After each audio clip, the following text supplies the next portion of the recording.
E após a discussão sobre o julgamento de amanhã do habeas corpus do ex-presidente Lula, os ministros começaram a votar uma ação sobre a proibição de doações ocultas de pessoas físicas nas campanhas eleitorais. A regra foi mantida pela maioria dos ministros. Durante o voto, o ministro Gilmar Mendes voltou a falar sobre a prisão de condenados em segunda instância e fez críticas aos colegas. O ministro Luiz Roberto Barroso reagiu e os dois tiveram uma discussão acalorada.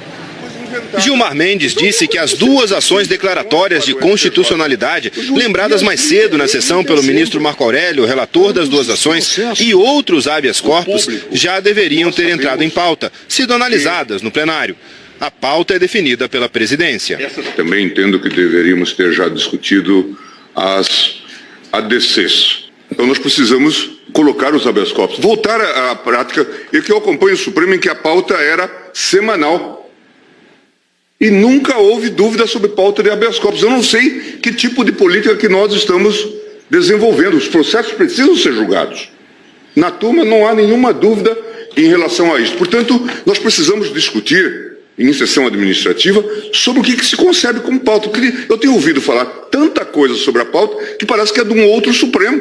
A ministra Carmen Lúcia explicou que os habeas corpus têm preferência e podem ser apresentados por ministros sem entrar na pauta previamente. O habeas corpus, que é uma ação nobre constitucional, tem preferência e tem prioridade, por isso nós temos o artigo 83, inciso 3 do regimento, ele é trazido em mesa. E, portanto, poderia ter sido trazido e apregoado imediatamente e até disse várias vezes... Pediu pauta, tem que ser pautado, simplesmente isso.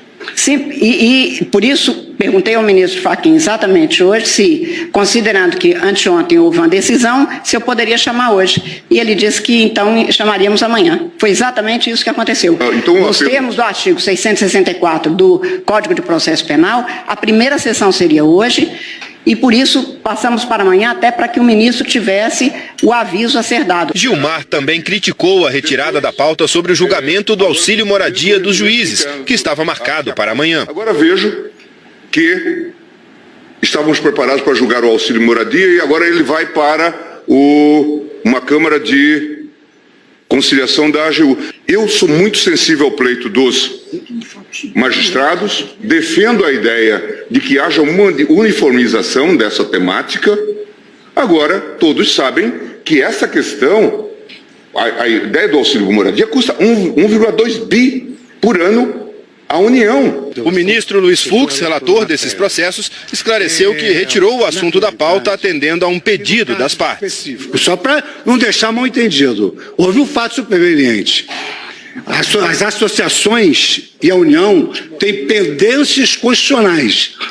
Então, a solução que elas vão propor certamente é a eliminação do auxílio moradia e o ajuste das obrigações constitucionais que o poder público não cumpre. Agora, só acho que nós temos que mas se houve um pedido da parte, a União concorda, é a obrigação estabelecida na lei. O Estado deve tentar a solução consensual dos litígios até o final, inclusive nos tribunais. Depois, o ministro Gilmar Mendes criticou algumas decisões do Supremo, a que proibiu as empresas de doarem para campanhas eleitorais e uma da primeira turma que revogou a prisão preventiva de 5 médicos e funcionários de uma clínica de aborto. O relator do caso foi o ministro Luiz Roberto Barroso. É preciso que a gente denuncie isto. Que a gente anteveja esse tipo de manobra. Porque não se pode fazer isso com o Supremo Tribunal Federal. Agora eu vou dar uma desperto e vou conseguir a decisão do aborto. De preferência na turma com 3 ministros. Aí a gente faz um 2-1. O ministro Luiz Roberto Barroso reagiu. Me deixa de fora desse seu mau sentimento. Você é uma pessoa horrível, uma mistura do mal com atraso e pitadas de psicopatia. Isso não tem nada a ver com o que está sendo julgado. É um absurdo, Vossa Excelência, aqui fazer um comício cheio de ofensas, grosserias. Vossa Excelência não consegue articular um argumento, fica procurando, já ofendeu a presidente, já ofendeu o ministro Fux, agora chegou a mim. A vida para Vossa Excelência é ofender as pessoas, não tem nenhuma ideia. Não tem nenhuma ideia ideia? Nenhuma. Só ofende as pessoas. Qual é a sua ideia? Qual é a sua proposta? Nenhuma. É bilis, ódio, mau sentimento, mal secreto. É uma coisa horrível. Vossa Excelência nos envergonha. Vossa Excelência é uma desonra para o tribunal. Uma desonra para todos nós. Um temperamento agressivo, grosseiro, rude. É péssimo isso. Vossa Excelência sozinho desmoraliza o tribunal. É muito ruim. É muito penoso para todos nós. Temos que conviver com Vossa Excelência aqui. Não tem ideia, não tem patriotismo, está sempre atrás de algum interesse que não é o da justiça. Uma coisa horrorosa. Uma vergonha, um constrangimento. É muito feio isso. Isso é um Supremo Tribunal Federal. Presidente, eu estou com a palavra e continuo. Presidente, por favor. Estou com a palavra e continuo. Não, estou com a palavra e continuo, presidente. Está suspenso ou não está? Está suspensa a sessão. Eu continuo com a palavra, presidente. Eu continuo com a palavra.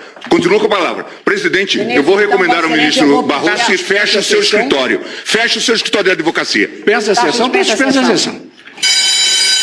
Após a sessão, o gabinete do ministro Barroso reiterou que ele jamais julgou nenhuma ação patrocinada por seu ex-escritório. Os ministros deixaram o plenário para o intervalo e, na volta da sessão, os ânimos estavam mais calmos. No fim, o advogado Técio Lins e Silva foi à tribuna, representando outros advogados, para pedir que o Supremo marque o julgamento das duas ações que pedem a revisão da autorização para prisão após condenação em segunda instância. Carmen Lúcia negou. Vou indeferir, vou dizer por quê. Em primeiro lugar, há uma pauta publicada e as pautas eu tenho objetivamente com base no regimento interno pautado previamente. Portanto, prefiro continuar desse jeito.